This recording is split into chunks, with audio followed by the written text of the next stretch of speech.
Section 3.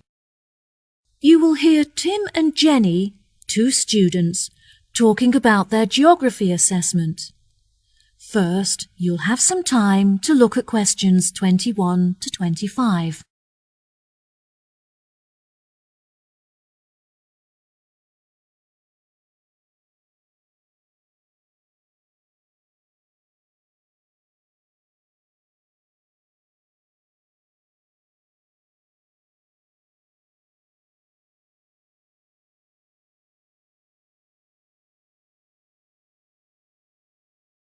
Now listen carefully and answer questions 21 to 25. Hi, Jenny.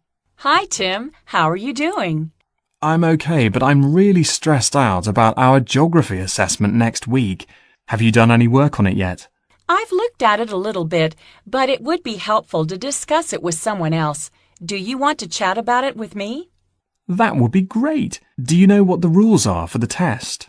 For our assessment last term, we were all required to collect raw data in order to achieve a pass. However, this term the tutor has said that it won't be necessary for us to do this. I read through the notes and they said that we are all going to be given a set of instructions that we can choose to follow if we wish, but it's not mandatory and we can complete the exam as we wish. I don't think that the rules will be too strict. As long as we don't copy the answers from anyone else's exam paper, I think we'll be sure to pass. Yes, I agree. Shall we put together a slideshow presentation with information on all of the volcanoes? I think it will really help us to revise the facts. Okay, great. Let's start with Pompeii.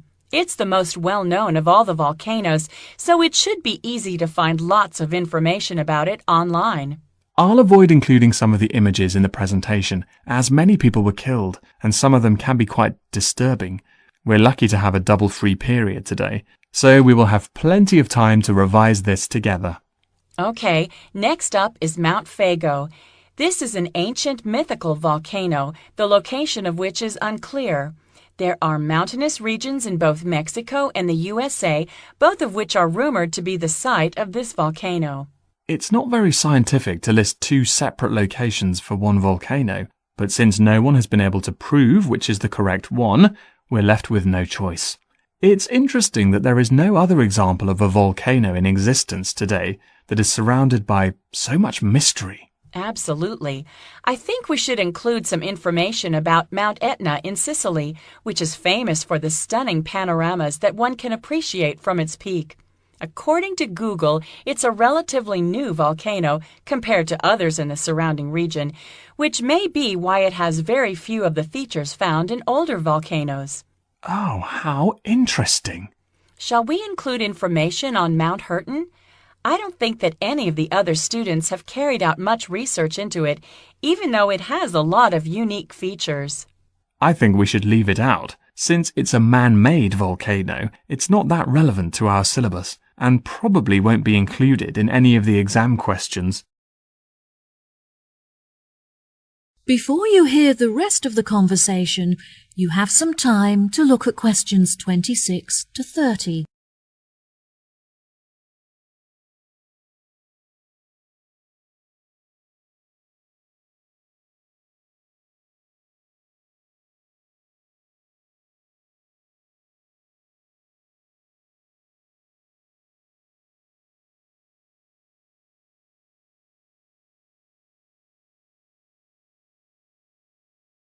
Now listen and answer questions 26 to 30. Have you gotten feedback from your tutor on your presentation last week? Yes, I have, but I don't think he was very impressed. He was satisfied by the amount of research that I had prepared before I started, but he criticized the fact that I was mostly summarizing the facts instead of giving my own opinion. Oh, that's a shame. It was frustrating that he criticized my work, but in the end I learned a lot from my tutor's feedback. He advised me that next time I should present my work as a short documentary film, which he thinks will help me to strengthen my arguments. What topic was your presentation based on? I chose to write about the lack of knowledge that most people have about volcanoes, and the fact that they see them in such a negative way.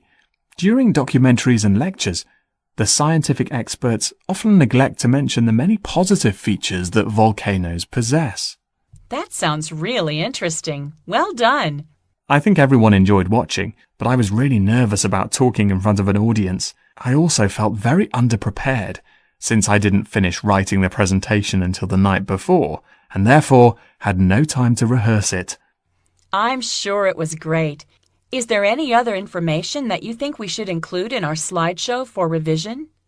Yes, I think it's important that we list all of the differences between active and extinct volcanoes, as there will definitely be a question on this topic. There are no documentaries on the subject, but there's a very informative website that discusses the geological structure of each volcano type. Okay, well, I'll continue collecting images and you can carry on with the online research. That is the end of section 3. You now have half a minute to check your answers.